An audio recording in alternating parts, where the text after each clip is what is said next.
Hey, everybody, how are you? Ah, what a treat. Hello, Hollywood elite. Yeah, a little laugh. Isn't it crazy, though, when you talk to your friends back home and they're like, what's it like being part of, like, the Hollywood shit, like, Hollywood elite? You're like, everybody I know is stealing food from Crafty. The sub dinner. I don't know. The amount of group threads that are like, who still has a company card? Like, what can we do? Yeah, it's crazy. I've had I'm from a real place. I'm not from here. And I'm from Virginia. And I've had two friends back home, straight-faced, ask me if I've ever been to a Diddy party. And I was like, what level of success do you think I'm at? And no. But like, no on both levels, but no, of course not. But I don't know how many people here are not from here and have like worked your way into this industry, but like, man, back home, they love that Diddy thing. And they think it is everybody in here. They think it's all of us. They'll tell me, they'll be like, dude, every actor in Hollywood is on camera. Every actor. And I'm like, look, I hope none of it is true. But if it is true, for my career, it would be great. I mean, you're telling me every actor in Hollywood is canceled? I'm the last one left, baby. I'm your next Iron Man. Hope you're ready. All right, welcome. I like to start. Welcome to the State of Comedy. My name is Danny Jolles. I'm your host. Some of you maybe I've met. Some of you I haven't. You might know me from auditions I've sent in, or generals I've had, or me emailing your bosses with the subject line, just read the fucking script. Just read it or don't. Please, read it. No, read it.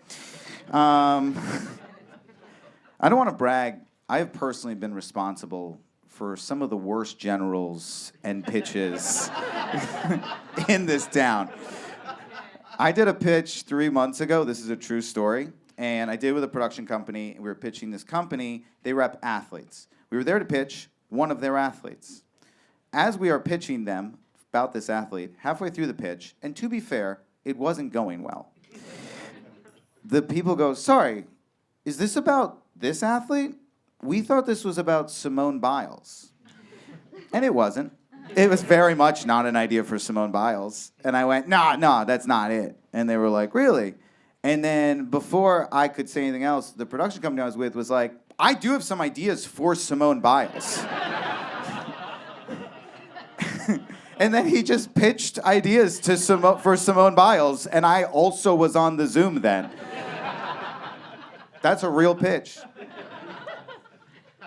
I was at the Comedy Store on Friday night, and I was talking about this gig, and I was talking to this comic, and he was down. He sort of is going through his first like had heat, lost it a little bit moment, and we were talking, and he was like, how have you kept going? Because like you've really hung around for a while. And yeah, no, I didn't hurt my feelings, for sure. I was like, oh, I don't know, hung around a little. I do recur on a couple shows at the moment. I mean, I don't need to go to my credits. But I know what he meant. Like, I've had some highs and lows. I've caught some bad breaks. I've been cast in things that I lost it, been dropped by people, had developed things for years, they didn't go. And so I understand, like, his frustration, the frustration of a lot of people in this industry right now. Because the state of comedy is tough. The state of comedy in 2025 is Texas, debatably. Like, according to my Republican friends, that's where it's happening. It's in Texas. Most of stand-up comedy can be summed up in 3 words right now, which is, you two fucking? Because that's most of it.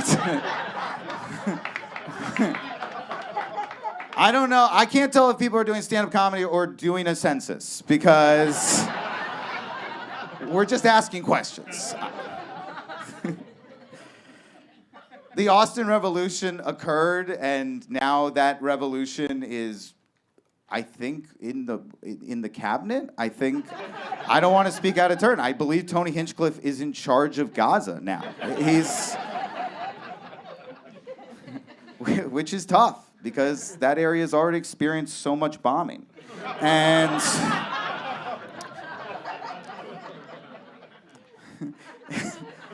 and yet stand-up comedy is booming. Let's not forget that. It is booming. We are selling tickets. We're moving stuff. They say every time a baby cries, another YouTube special is dropped.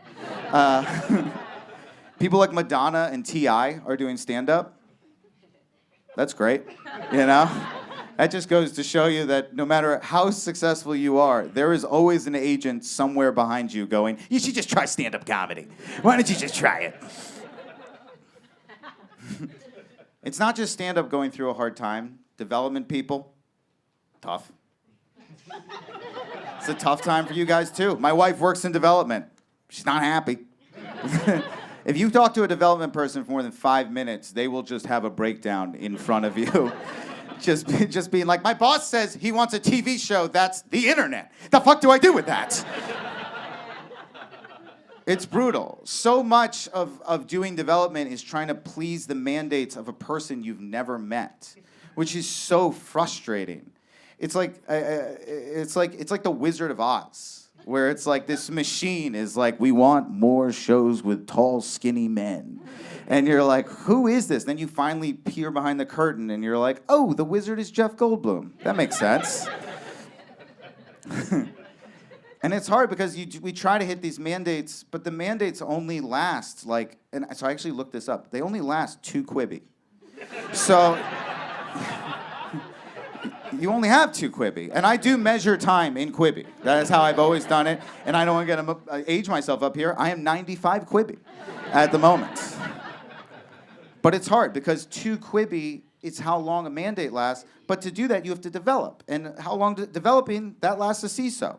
So by the time you do a CISO, now that whole changed, and then the whole thing no longer is the mandate, and then in the blink of a go 90, the whole idea is gone. It's a great joke. That's a great joke. Casting people losing their minds.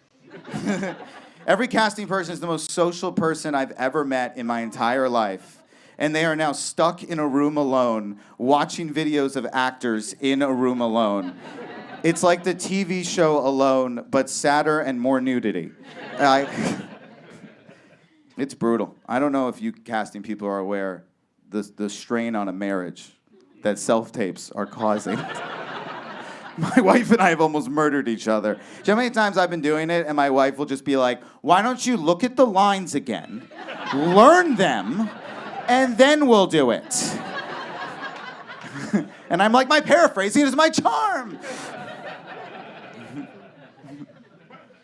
So, and that's just casting. I can do more. I can do agents. I can do managers. I can do every group. Every group is struggling. And when I was talking to that person on Friday night, and he asked how I've stuck around, I said, there is one thing that I have seen destroy more careers in this town than anything else: bitterness.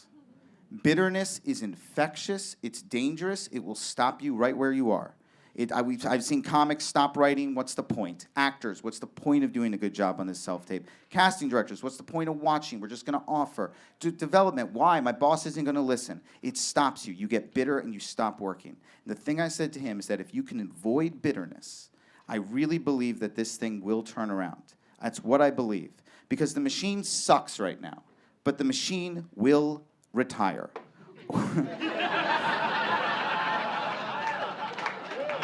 It will. It's gonna retire, or it's gonna change, or it's gonna fucking die. And when it does, those of us that stay not bitter and stay focused and keep working together will make great art together, and I promise you that art will last at least 200 Quibi.